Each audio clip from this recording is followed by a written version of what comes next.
ចារយៈចុងក្រោយនេះសិស្សកុនអាសាសួរអ្នកគ្រូតាក់ទងទៅនឹងរឿងការកាត់បជ្រុយចាតើបជ្រុយណាគួរកាត់បជ្រុយណាគួរទុកអញ្ចឹងណាអញ្ចឹងក្នុងវីដេអូនេះអ្នកគ្រូនឹងបកស្រាយតាក់ទងទៅនឹងថាបើយើងចង់កាត់បជ្រុយតើគួរសម្គាល់លើចំណុចអ្វីខ្លះបងប្អូនប្រហែលជាដឹងហើយថាប្រជ្រុយអាចមានឥទ្ធិពលធ្វើឲ្យយើងទី1ចាបើដោះចំកន្លែងប្រជ្រុយអភ័ព្វស្នេហ៍គឺយើងនឹងទទួលរងនៃឥទ្ធិពលនៃភាពអភ័ព្វស្នេហ៍ឧទាហរណ៍ដូចជា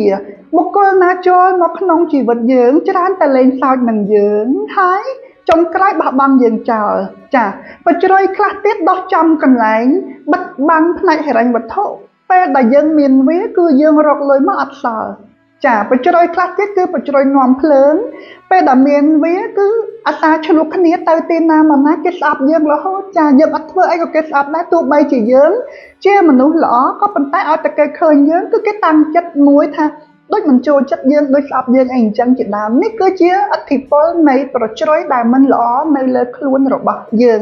ហើយអ្នកគ្រូបញ្ជាក់ថាប្រជ្រុយពិតជាអាចមានឥទ្ធិពលលើ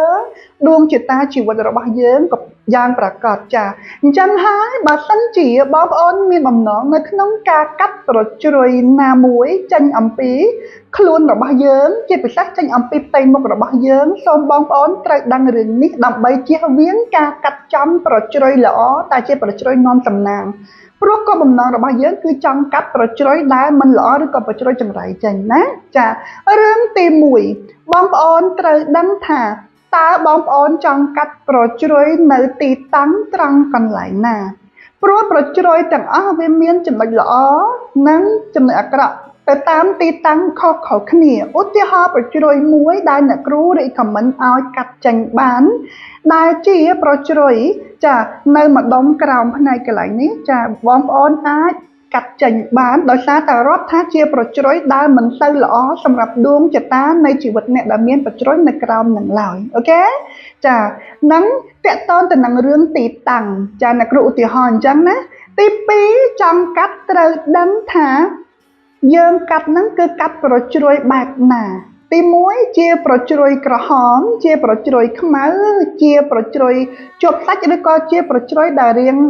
មានទំហំធំលៀនចេញពីសាច់អីអញ្ចឹងណាអញ្ចឹងដើម្បីកាត់តើតដឹងថាយើងកាត់ប្រជ្រុយប្រភេទអ្វីពីព្រោះប្រជ្រុយមួយចំនួនចាប្រភេទរបស់វាក៏មានឥទ្ធិពលលើដួងជតារបស់យើងដែរអ្នកគ្រូឧទាហរណ៍មួយដូចជាអ្នកដែលមានប្រជ្រុយក្រហមចាឲ្យប្រជ្រុយក្រហមហ្នឹងនៅលើច្រមុះដាច់ខាតគឺមិនគួរកាត់ដោយសារប្រជ្រុយក្រហមនៅលើ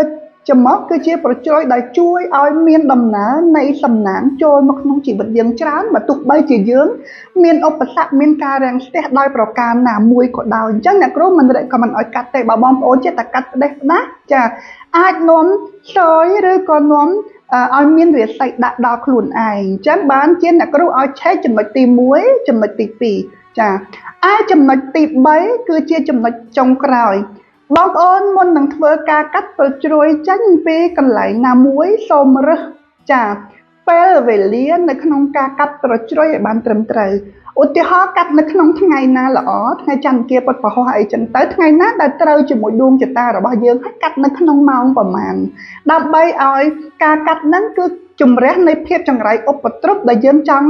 បញ្ជះចោលឲ្យអស់ហើយស្រូបបាននៅសំណាងនោះទើបយើងត្រូវការរើសនៃពេលលាម៉ោងនិងពេលចាដើម្បីឲ្យកាត់ហើយយើងហេងសំដូចចិត្តយើងប្រាថ្នាអ្នកគ្រូឧទាហរណ៍សិនអ្នកគ្រូមួយណាគាត់កាត់ប្រជ្រុយចាគឺគាត់កាត់ប្រជ្រុយដែលដោះនៅបរិវេណម្ដុំមាត់របស់គាត់គាត់ថាដើមឡើយគាត់មានអំណាចចានៅពេលដែលគាត់ឃើញប្រជ្រុយហ្នឹងវារៀងទៅចិត្តគាត់ក៏ទៅកាត់ដោយមិនបានពិភាក្សាឬក៏សួរនាំឬក៏ពិនិត្យមើលលើហុងស៊ុយឬក៏ងៅហេងមុខឡើយនៅពេលដែលកាត់ហើយដឹងមានរឿងអ្វីកើតឡើងទេចាគាត់ថាគាត់អត់មានអំណាចរិស័យគាត់និយាយទៅខាងគេគេអត់ទៅស្ដាប់គាត់ទេសូម្បីតែនិយាយប្តីខ្លួនឯងក៏ប្តីខ្លួនឯងចាប់ផ្ដើមរឹងតឹងដែរគាត់ចម្លែកព្រោះគាត់មានកូនចៅមានអីចឹងណាពេលដែលកាត់ភ្លាមគឺគាត់មានអារម្មណ៍ថាគាត់សើយទឹកមាត់គាត់សាបទាំងដែរពីមុនគាត់មានអំណាចនិយាយទៅកាន់អ្នកណាក៏គេស្ដាប់គាត់ដែរឥឡូវហ្នឹងគឺទឹកមាត់គាត់សាបចាចំណុចនេះបើបងប្អូនកាត់ខុសក៏គួរតែធ្វើកិច្ចនៅក្នុងការកែកុនឡើងវិញដូចគ្នានេះជាហេតុផលដែលរយៈចុងក្រោយអ្នកគ្រូតែងតែទទួល ទោះទាយឲ្យសិស្សគុណណាតកតងទៅនឹងរឿងនៅហេងផ្ទៃមុខព្រោះសិស្សភាគច្រើនគាត់ចង់កាត់បជ្រុយចាព្រោះគាត់មានអារម្មណ៍ថាបជ្រុយនេះល្អបជ្រុយនោះអត់ល្អអីចឹងទៅណាអញ្ចឹងចង់កាត់បជ្រុយដែលមិនល្អចេញឲ្យទុកបជ្រុយល្អចាចំពោះសិស្សគុណអ្នកគ្រូគ្រប់រូបដែលជឿជាក់លើអ្នកគ្រូឬក៏បងប្អូនដែលទស្សនាវីដេអូនេះមានបំណងចង់កាត់បជ្រុយត្រង់កន្លែងណាមួយ